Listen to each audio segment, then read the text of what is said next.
Let's return to our story. You're months in now, and something interesting is happening. She's making plans with her friends. She's excited about a project at work that has nothing to do with you. She lights up talking about her solo weekend plans. And if you're not careful, you might misread this. Here's a profound truth. Women in healthy relationships maintain a strong need for autonomy and personal identity alongside intimacy. Research in relationship psychology shows that women who maintain their independence, friendships, and personal pursuits report significantly higher relationship satisfaction. This isn't distance, it's health. The paradox is beautiful. The more space you create for her to be fully herself, the deeper your connection becomes. Studies reveal that women are more attracted to partners who support their goals and encourage their growth, rather than those who are simply always available. It's not about playing games or creating artificial scarcity. It's about genuinely celebrating who she is beyond the relationship. Think of it like two trees growing side by side. Their roots may intertwine, but each needs its own space to reach toward the sun. When you encourage her friendships, celebrate her achievements, and show genuine interest in her independent pursuits, you're saying, "I love all of who you are, not just the part of you that's with me." As your story unfolds, you begin to notice patterns in how connection deepens. Maybe you brought her favorite tea when she was sick. Maybe you listened without checking your phone. Maybe you remembered to ask about her mother's surgery. These moments seem small, but they're speaking a language. Research on love languages shows that women often express and receive love through quality time and words of affirmation more than men do. But here's what's crucial. Quality time doesn't mean just being in the same room. It means undivided attention. It means putting the phone face down. It means eye contact and genuine curiosity. And words? They carry weight. Neuroscience reveals that women's brains show stronger responses to verbal emotional content than men's brains.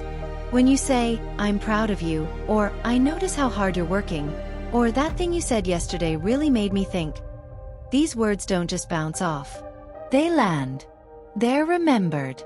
They become part of the story she tells herself about who you are together. But there's a flip side to this sensitivity. Negative words and criticism register more intensely for women, with studies showing longer-lasting emotional impact. This doesn't mean walking on eggshells. It means understanding that words are powerful tools. Choose them with care, especially in conflict. When storms come, no story worth telling is without its challenges. Let's fast forward to your first real fight. Voices are raised. Feelings are hurt. And in this moment, something crucial is happening beneath the surface. During conflict, women's stress hormones remain elevated significantly longer than men's. While you might feel ready to move on 20 minutes after an argument, her body might still be processing. Her heart rate stays elevated. Cortisol lingers in her system. This isn't stubbornness. It's biology. What does this mean practically? After conflict, she might need time. Not days of cold shoulder, but space to process, to let her nervous system settle, to find words for feelings that are still sorting themselves out.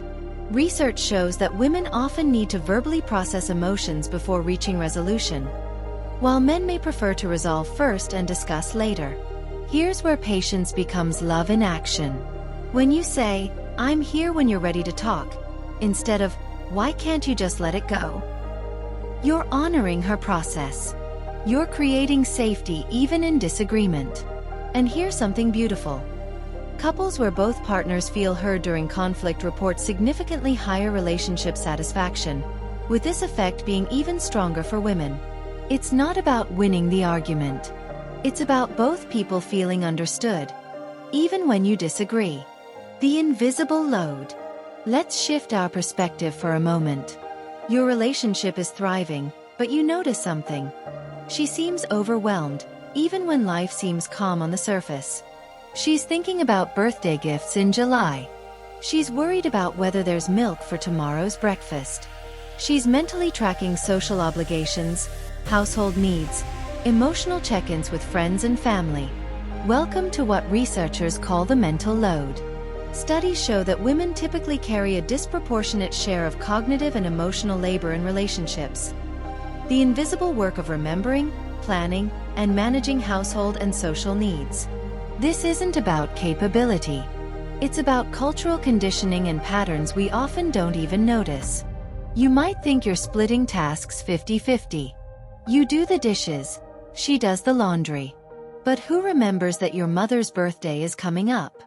Who notices when you're running low on toothpaste? Who's tracking which friend is going through a hard time and needs a check-in? This matters deeply because chronic mental load contributes significantly to stress and relationship dissatisfaction for women, even when they feel loved in other ways. The gift isn't just doing tasks when asked, it's noticing what needs to be done. It's saying, "I've got this," before she has to think about it. It's sharing the invisible work of maintaining life together. As seasons change and your relationship matures, you start to understand something profound. She's not a puzzle to solve. She's a person with layers, contradictions, depths you'll spend a lifetime discovering. Maybe today she's vulnerable. Tomorrow she's fierce. Maybe she needs reassurance on Monday and space on Tuesday. Maybe she's logical about work decisions but emotional about family dynamics. Research in psychology confirms that women report experiencing a wider range of emotional states and greater emotional complexity than men on average. This isn't inconsistency. It's the full spectrum of human experience. The mistake would be trying to pin her down to a single story. She's either strong or she's sensitive. She's either independent or she needs you. The truth is always, and rather than or. She contains multitudes.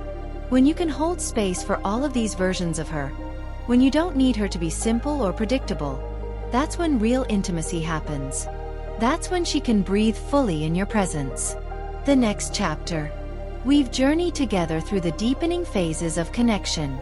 We've learned that independence strengthens rather than threatens love, that words carry profound weight, that conflict requires patience and understanding, that invisible labor is still labor, and that complexity is something to celebrate, not simplify. But our story isn't finished. Ahead of us lie questions about desire and intimacy, about building shared dreams while honoring individual ones, about what it means to truly partner with someone through all of life's seasons. The journey of understanding continues, and every chapter brings new depth, new challenges, new moments of connection that take your breath away.